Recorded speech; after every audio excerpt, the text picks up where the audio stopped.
রোববারের নির্বাচনী সমাবেশে যোগ দিতে ঢাকা থেকে আকাশপথে চট্টগ্রামে যাচ্ছেন বিএনপি চেয়ারম্যান তারেক রহমান। এই মুহূর্তে শাহ আমানত আন্তর্জাতিক বিমানবন্দরে আছেন আমাদের সহকর্মী সৈয়দ তামিম মাহমুদ। সরাসরি যাচ্ছি তার কাছে। তামিম, একটু জানাবেন সেখানকার অবস্থা এবং কালকের কর্মসূচিও সম্পর্কে একটু জানতে চাই আপনার কাছে। এখন সেই বিমানবন্দরের পরিস্থিতি।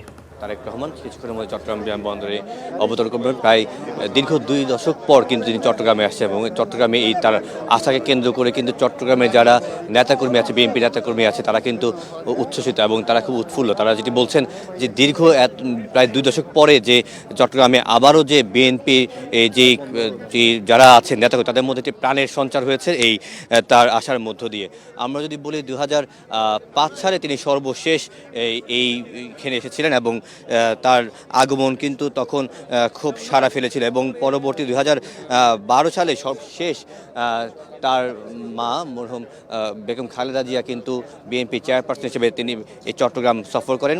তাহলে সেই ক্ষেত্রে বলা যায় প্রায় 14 বছর পরে এই তারেক রহমান আবার চেয়ারপারসন হিসেবে এই চট্টগ্রামে আসছেন এবং এই তার আশাকে কেন্দ্র করে চট্টগ্রামে যারা বিএনপির নেতাকর্মী আছে, বিভিন্ন ইউনিটের নেতাকর্মী আছে, বিএনপি ছাত্রদল, যুবদল, প্রত্যেকটা ইউনিটের মধ্যেই কিন্তু এক ধরনের উচ্ছ্বাস ছড়িয়ে পড়েছে এবং চট্টগ্রামের যারা তারা নেতাকর্মীরা বলছেন তার এই আগমনকে কেন্দ্র করে চট্টগ্রামে যে নির্বাচনের যে প্রচারণা যে এটি আছে সেটি নতুন একটি মাত্রা পাবে। সেই সাথে চট্টগ্রামে যারা তরুণরা আছে, তরুণ ভোটার আছে, যে ভোটাররাই হয়তো আগামী যে নির্বাচন, সেই নির্বাচনের রোডম্যাপ, নির্বাচনে কারা জয়ী হয়ে আগামী সরকার গঠন করবে তাদের দিকে তাকিয়ে থাকবে।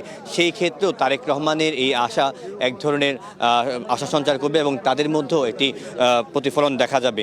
আমরা কথা বলছিলাম এখানে যারা ছিলেন কেন্দ্রীয় নেতৃবৃন্দ, তারাও যেটি বলছেন যে তারেক রহমান আসার কারণে তারেক রহমানের দায়িত্বভার নেওয়ার পর থেকে তাদের মধ্যে এক ধরনের উৎফুল্ল দেখা দিয়েছে এবং তাদের যে গুছিয়ে নেওয়া এবং বিএনপিকে আবার মাঠ পর্যায়ে আবার উজ্জীবিত করার একটি বড় ধরনের একটি সূচনা হয়েছে এবং তারেক রহমানের প্রত্যাবর্তনের মধ্য দিয়ে কিন্তু তাদের মধ্যে একটি আশা সঞ্চার হয়েছে এবং আগামীকাল তিনি চট্টগ্রামে পোলো গ্রাউন্ড মাঠে সকালবেলা তিনি জনসভায় যোগ দেবেন এবং সেই জনসভায় যোগদানের মধ্য দিয়ে তিনি বিএনপির আগামী নির্বাচনের যে প্রতিশ্রুতি, সেই প্রতিশ্রুতি তুলে ধরবে এবং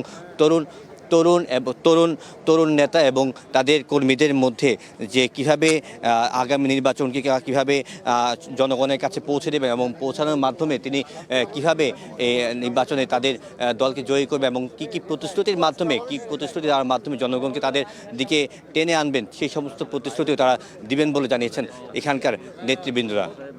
চট্টগ্রাম বিমানবন্দর থেকে এই ছিল আমার কাছে তারেক রহমানের চট্টগ্রাম আসা নিয়ে সবশেষ সংবাদ। অনেক ধন্যবাদ আপনাকে তামিম। আমরা চট্টগ্রাম থেকে জানছিলাম আমাদের সহকর্মী তামিম মাহমুদের কাছে।